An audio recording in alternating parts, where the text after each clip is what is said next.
And I especially thank you for your remembrance of my mother. During her career in radio and television, my mother often sought, but very, very seldom with success, to get an interview with Pierre Trudeau. He did an annual Christmas interview. I don't believe he ever chose her to receive that. He stayed away from her radio and her television program. And when you think back on it, it's really not so hard to understand his thinking. After all, why does bologna avoid the grinder? You can get some measure of the negative impact of Pierre Trudeau in Canada in just these two words: plaid suits. I invite all of you to consult your memory for those early images of Pierre Trudeau as Justice Minister in 1967. He looked like James Bond. Elegant, those beautiful gray suits with skinny ties, great haircut. A year and a half into his own prime ministership, the man was wearing those ridiculous plaid suits with the wide lapels, and that was just a mark of what he was to do to an entire country. Under the topic I'm glad to say is that Pierre Trudeau is a disaster, and I'm glad we don't have to go into comparatives because those are invidious. Although I don't like the suggestion that Canada's had so very many disasters prime ministers to choose from. Most of them seem to have done quite a creditable job under difficult circumstances. But with our tonight's topic, and under the strict rules of debate, my opponent, Lawrence Martin, can win if he proves that Trudeau was something less than a disaster for Canada. A misfortune, perhaps, or even perhaps just a disappointment. That's technically possible, but I hope you will not let him get away with this so easily. I hope you will hold him and Pierre Trudeau to a higher standard. I hope you will require him to prove that Pierre Trudeau was affirmatively a good thing for Canada, actually a successful prime minister. And if so, he cannot possibly win. Debating this resolution some months ago in Toronto against Professor John English, the great biographer of Pierre Trudeau, I was very struck that Professor English readily conceded that Pierre Trudeau was a very poor manager of the Canadian economy. Professor English argued more strenuously that Pierre Trudeau's foreign policy record was not as bad as it looks, but he didn't so heavily on that either. Canada's health system delivers better results today than 15 years ago. It's not because it operates in a different way or more efficiently. Canada's health system delivers better results because the reduction of Pierre Trudeau's debt burden has freed more funds for federal healthcare spending. Had that debt burden not been so big, the job could have been done earlier. Pierre Trudeau was a spending fool. He believed in a state-led economy, and the longer he lasted in office, the more statist he became. Thank you, David. And now a few words in defense of Mr. Trudeau from Lawrence Martin. Thank you, Michael, and thank you all for coming. And thank you, David, for that objective portrait. That's quite an indictment, actually. I didn't realize anyone could be quite that bad as a prime minister. For a while there, I thought the esteemed Mr. Frum was going to demand that Mr. Trudeau's birth certificate be produced to prove he was Canadian. I recall once, back in my Washington days, when President Gerald Ford, who became skiing buddies with Trudeau, actually, and Carter became buddies too, you might know. But President Ford was presented with a mind-boggling thesis. I forget exactly what it was about, but I found Ford's response rather interesting. If Abraham Lincoln were alive today, he blurted, he would roll over in his grave. After hearing Mr. Frum, I'm wondering if Pierre Elliott were alive today, he may wish to do the same. Conservatives, you know, they tend to get very irate at the mention of Trudeau, his icy brilliance, and so on.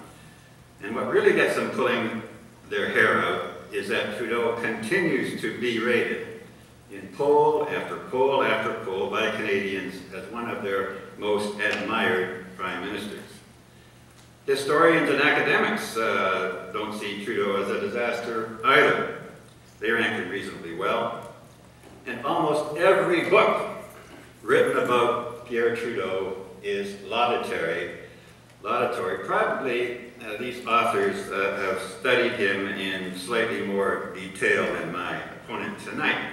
Opponents tend to focus on his economic record, the big deficit, inflation, joblessness. Now, I'm no fan of Trudeau's economic record either, but you know, you have to weigh these things in the context of the time. I'm always amused by the bean counters who look at statistics in isolation, forgetting that the Canadian economy rises and falls in good measure due to forces outside the country. For example, should we blame Stephen Harper for the recession we've just been through? Is he singularly responsible for it? Is he singularly responsible for today's large deficit, 56 billion or whatever it is? Of course not, of course not. To lay the blame on him, Stephen Harper, without factoring in the global crisis is intellectually infantile. And the same, I think, can be said in the case of the Trudeau record on the economy. The ruinous stagflation of that period in which he governed pummeled not only Canada, but almost every Western democracy. Great Britain did worse, Germany was a disaster, France was a disaster, the United States had a huge misery index, and so on. So, prime ministerial performances need be assessed from varying perspectives. And I think someone got it right when they said that a leader's greatness should be judged as much by his impact on the conscience of the country as by what he did or did not do. The effect on the conscience of the country, its spirit, its culture, its younger generations. To understand Trudeau's impact, we need first recall the nature of the prime ministers, I think, who came before him. They were leaders who had their share of achievements, but who were tired, uninspiring men. There was that old fuddy-duddy Mackenzie King, successful in many ways, but with about as much magnetism as a sea urchin. How about Louis Saint-Laurent? He was so worn out that it was said of him that he got winded playing chess. And of course there was John Diefenbaker, that howling blowhard from the prairies. He wasn't dull, no way, but he was just deluded on some policy making. His main appeal was to rural folk aged 60 and over. Lester Pearson has a very good image today, but back then he was no superstar.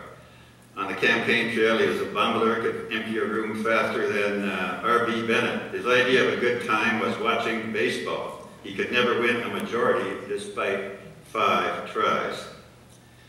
So after these gentlemen, then comes this phenom with a Roman cut, sandals, an air of Jesus Christ himself. And Trudeau comes on the scene. He combines an intellectual electricity with a star power charisma and a contrarian's independent mind.